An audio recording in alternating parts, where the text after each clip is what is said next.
The NASCAR Cup Series race has officially concluded from Pocono Raceway, and we see a lot of strategy, a lot of chaos near the end, some controversy from drivers, and Denny Hamlin getting into it with Kyle Larson and getting his 50th career Cup Series victory. What's going on, guys? It's Daniel, and welcome back to the video.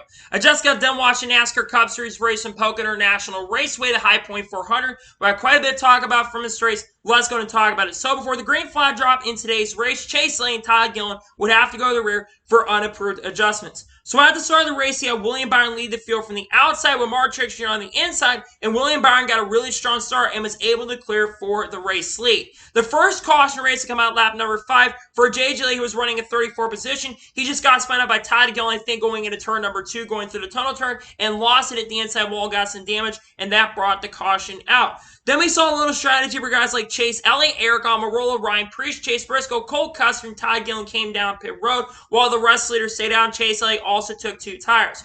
So then on the restart, you had William Byron lead the field from the outside with Joey Logano on the inside. And Joey Logano actually got a fantastic restart because Mark Trixter Jr. and William Byron did not get great restarts. Joey Logano got a fantastic push, I think, from Kyle Larson and was able to clear for the race lead. Then we saw Corey LaJoie make contact and got into the outside wall hard and got some damage and would have to come down the road the next lap with a top flat tire. And then we started seeing some strategy late in the stage where Kyle Busch come down pit road first. Then you had guys like Kyle Larson, William Byron, Kevin Harvick, Christopher Bell, Ty Gibbs, Alex Bowman, and Austin are coming down pit road. But it did not matter up front, as coming off the final corner, Joey Logano would win stage number 1.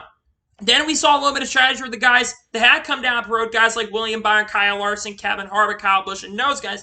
They would stay out while the wrestlers came down pit road. And William Byron would actually eventually get the race lead because Cole Custer came down pit road. So then on the next restart, William Byron lead the field from the outside with Kyle Larson on the inside. And we saw William Byron Larson get a really strong drag race down the finish line, but trouble would strike right behind him. Joe Logano would get turned basically on the restart from basically getting checked up in multiple cars, ping-ponging each other, and Michael McDowell got into him, and then we saw another car get spun out, being Daniel Suarez, where Suarez went back up the racetrack and destroyed his car. Both drivers would end up being involved in the crash. Seems like McDowell and Bubba Wallace had contact with Suarez and brought Suarez into the outside wall, bringing the caution out. Just one of those restart chaotic things, especially with the restart games and stuff that happen at this track. You get these big wrecks and big restart incidents, and that ends up happening. Unfortunately, Daniel Suarez was a playoff contender. Now may have to be looking at trying to win a race at this point with not a great run. And like I said, McDowell and Bubba got some damage. And Joey Logano was also very, very pissed. Was pissed at the guys bringing his car back and was not happy. We'll talk about that probably later this week, but he was mad trying to get his car towed. So then on the restart, you had William Byron lead the field from the outside with Kyle Larson on the inside, and William Byron got a strong restart. But trouble strike on the restart when Austin Dillon got wrecked from 26th position after some contact from BJ McLeod. BJ McLeod just jumped up the racetrack and got an Austin Dillon, spinning him out. Nothing Austin Dillon can do in that situation. That's a mistake by BJ McLeod, which is very rare. BJ never usually makes a mistake. So that was very, very surprising. And then we went back restarting once again on lap 46, and William Byron lead the field from the outside with Kyle Larson on the inside. And Kyle Larson had basically in turn number 1, he got turned, going to run, trying to get the inside of Byron. He gets turned by Christopher Bell and hits the outside wall with a little damage, but got spun by Christopher Bell. Not sure what Christopher Bell was doing right there. A big mistake by him. I just do not understand how you are that aggressive, especially early in this race. I get it's a restart. You can't run in the back if I go in the corner. That's a big mistake on Christopher Bell, and he's got to do a better job about that. Just a massive mistake that hurt Kyle Larson at the time. So then, at this point, we saw a little strategy where Kevin Harvick would come down pit road along with Chase Briscoe, Eric Jones, Cole Custer, while the rest leaders stayed out. So then on the restart, William Byron lead the field from the outside with Christopher Bell on the inside, and William Byron got a strong restart and was able to clear for the race lead. Then we started seeing some green flag pit stops later in lap 63 with Alex Bowman and Kyle Busch coming in first. Then on the next lap, Ricky Stenhouse Jr. came down pit road. Kyle Busch actually got lapped with the 17-second pit stop. He had a bad pit stop there. Then the next lap, you had AJ Allmendinger come down pit road. Then a few laps later, Bubba Wallace came down. Then a few laps later, Justin Haley came down. And then Denny Hamlin, he came down pit road. Felt like he was short on fuel, did not get the gas tank filled up. Then had to come down early. Then Todd Reddick came down pit road. Then Chris Buescher came down pit road from 8th. Then Brad Keselowski came down pit road from 4th. And basically had to back in the box to get fuel in the tank. Then William Byron came down pit road along with Ryan Blaney, Christopher Bell, Austin Cindric, Eric Almirola the next lap. Then Chase Elliott, Michael McDowell came down pit road the next lap. Then Ty Gibbs, Mark Truex Jr., Ryan Preece came down the next lap. Then Austin Dillon came down pit road the next lap. And then Kevin Harvick would come down pit road from second position, leaving Kyle Larson, Ty Dillon on track who needed to come down pit road, who were trying to make it to the end of the stage. But they would get a lucky break, as on lap number 92, Christopher Bell, who was running 11th position at that time, would spin off at turn number 1, would get loose and spin and bring the caution out, ending stage number 2, handing the stage to Kyle Larson. Pick up, I think, his 4th or 5th stage win of 2023. Larson was going to be coming down pit road anyways. He wasn't going to make it without a caution coming out, but he would get a beneficial caution that would hand the lead to Kyle Larson and would win stage 2. It's a shame for Christopher Bell, was having a good run, but unfortunately ended up spinning out.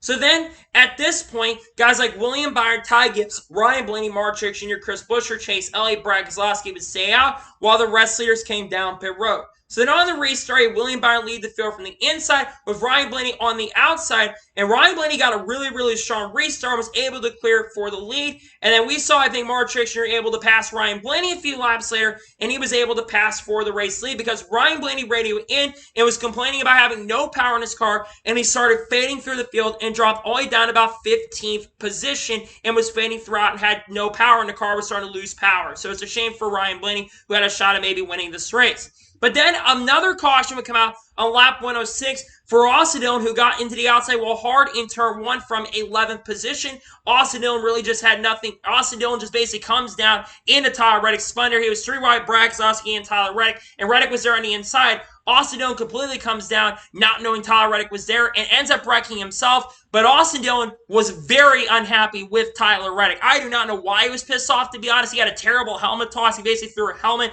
NASCAR is planning to review that, by the way. But in my opinion, that is just a complete, I don't know what Austin Dillon's pissed off at. He's been doing this a couple times, and he loves SMT data, apparently. But he would bring the caution out because of that. So then at this point, we see a little strategy where guys like Brad Keselowski, Eric Almirola, Austin Cindric, and Ricky Stenhouse Jr. And Kyle Busch would come down pit road while the rest of the leaders stayed out. Ryan Blaney also came down pit road to try to fix the power stuff that was going on in his car. So on the restart with 50 laps to go, you have Mark Truex Jr. lead the field from the outside with William Byron on the inside, and Mark Truex Jr. got a really strong run and was able to clear for the race lead. Then we started seeing green flag pit stops because these guys knew they could make it to the end without cautions. Kyle Busch would come down first. In the next lap, Alex Bowman, he came down pit road. Then William Byron, Chris Buescher, Kyle Larson, Michael McDowell, Brad Keselowski, and Austin Cindric, they all came down pit road. And Kyle Larson's team would play the strategy call of all calls. Kyle Larson's team would take 2 tires while the rest leaders basically came down pit road and took 4 tires at the time, which is a really good strategy because it put him in a really good track position at the time. And then I believe on the next lap, we would see guys like Mark Truex Jr. and other drivers end up coming down pit road as well. Like Mark Truex Jr., he came down pit road basically trying to get on the strategy and stuff. And he lost the lead because of that. Even though he dropped back, he would lose the lead. And basically, Larson pitted earlier. Truex comes down pit road with others like Bubba Wallace, Chase Elliott. Bubba had a terrible pit stop. Then the next lap, Ty Gibbs and Christopher Bell came down pit road. Then Denny Hamlin, he came down pit road, and he took 2 tires. So at this point, it looks like it's going to be a 3-man horse race for the win between Kyle Larson, Denny Hamlin, and Mark Truex Jr. Kyle Larson, Denny Hamlin on 2 tires with Mark Truex Jr. on 4 fresh tires. Eventually, guys that were up front, like Eric Jones came down pit road, then Tyler Reddick, he came down pit road, and I think he took 4 tires.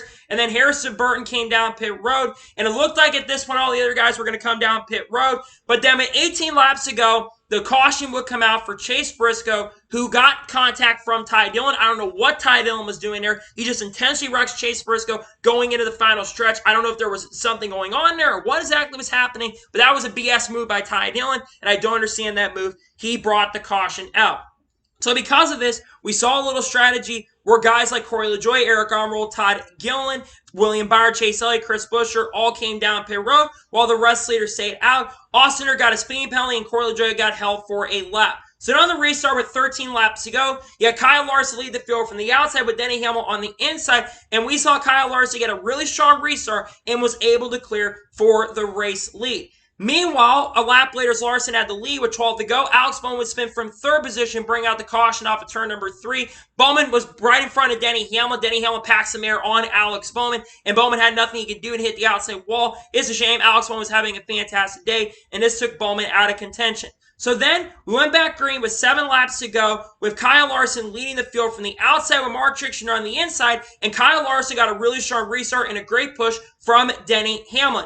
Meanwhile, Denny Hamlin goes to the inside of Kyle Larson, and Denny completely forces Kyle Larson way up on the racetrack and forces Kyle Larson hard into the outside wall, and Larson would get a ton of damage. Right behind this incident, though, Justin Haley would get spun from 23rd position, bringing the caution out. After that, Kyle Larson was very unhappy and pissed at Denny Hamlin, rightfully so, and he just bumped Denny Hamlin under caution. He really bumped him, I think put Denny in the outside wall, and was very unhappy. So then, we get to the final restart of this race with Denny Hamlin leading the field from the outside with Mark Trixner on the inside, and we saw Kyle Larson get behind Mark Trixner. Thought Larson would try to push Martin in front of him, but Martin would not get a push from Kyle Larson. Denny Hamlin would get a fantastic restart and was able to clear for the race lead. As we're coming to 2 laps to go with Denny Hamlin having the lead, Ryan Preece going into the tunnel turn would end up spinning out. But NASCAR, for some reason, they didn't throw the caution.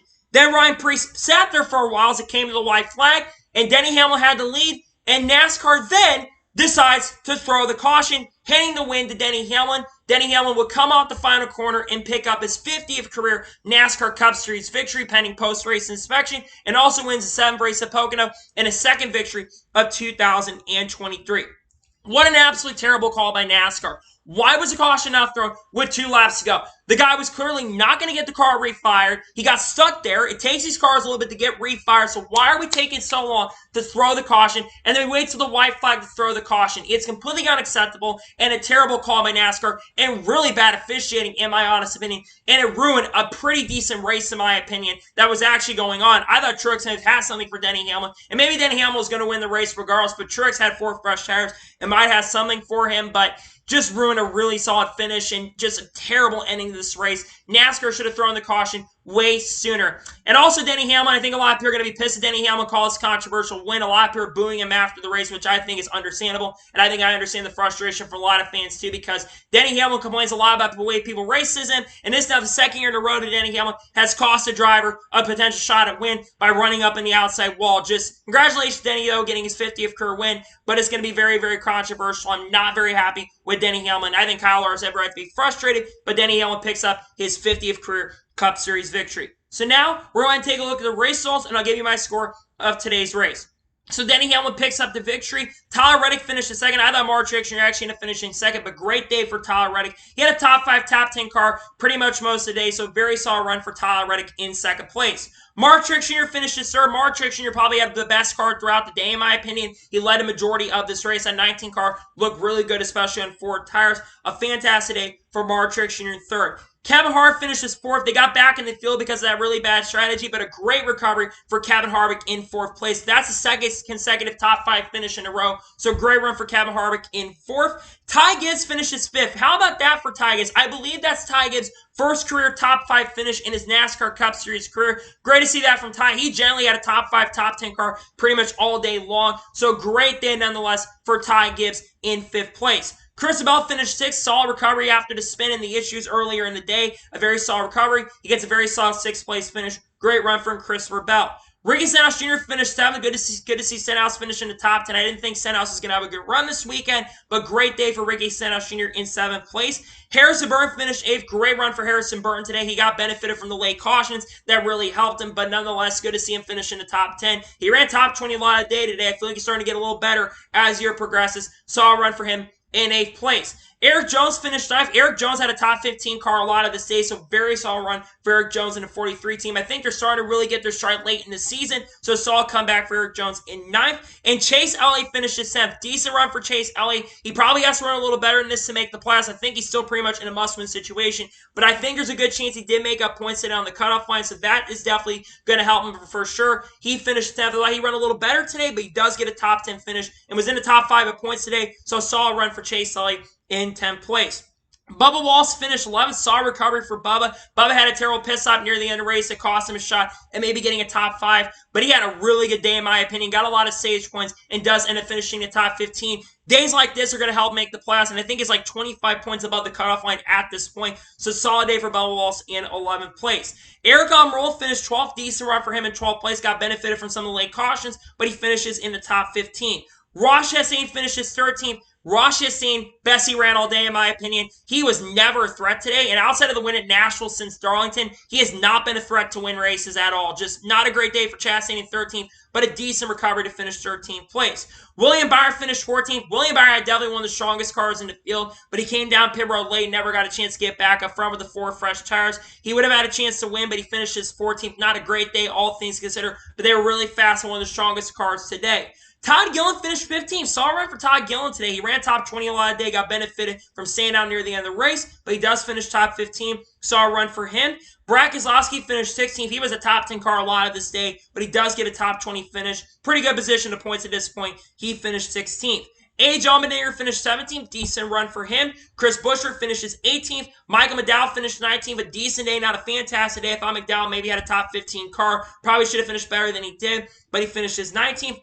And Kyle Larson finished 20th. What a day for Kyle Larson. Just a roller coaster day of emotions. Was fast in the beginning. Spun out early from contact from a Joe Gibbs car. He got taken out completely by Joe Gibbs cars out of contention and finished 20th with a car that probably should have been crossing a finish line first or at least second or third. So I think Truex and Hamlin could have still beat Larson straight up. But Larson, instead of having a chance to win, he finished 20th. Tough day for Kyle Larson, and Larson, I understand his frustration. He finished 20th today. Kyle Busch finished 21st. Kyle Busch just did not have a good day, in my opinion. He probably would have had a better finish, just had terrible restarts. Car was really tight throughout the day, but he finished 21st. Saw Busch would have been more of a threat. He finishes 21st. Noah Gragson finished 22nd. Decent run for him. Austin Cindric finished 23rd. Alex Bowman finished 24th. Alex Bowman had a great day going today, but that spin cost him a shot at a great finish. Just had a top 5 car near the end of the race. Was going to likely finish 3rd or 4th. He finished 24th.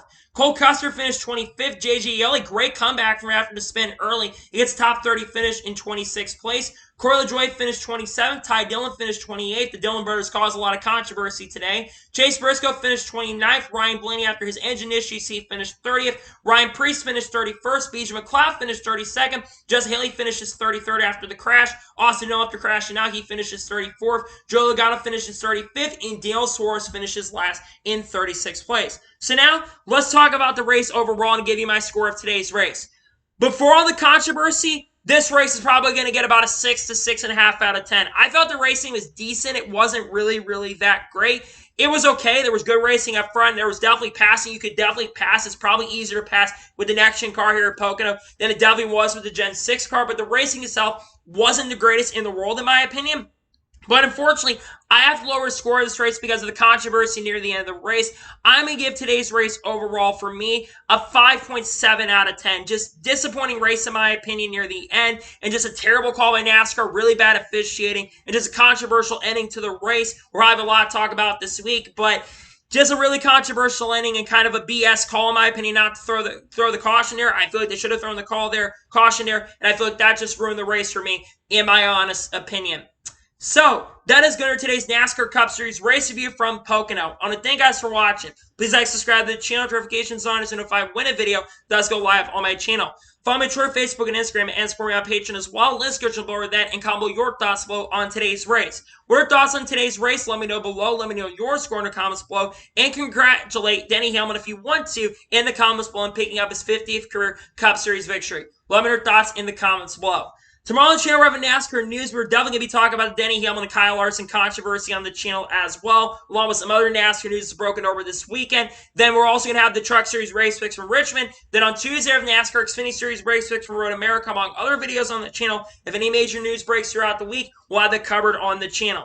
So anyways, like I said, I want to thank you guys for watching today's episode, and I'll see you guys next time for more great, awesome NASCAR content and other motorsports content on the channel like this. Take care, everybody.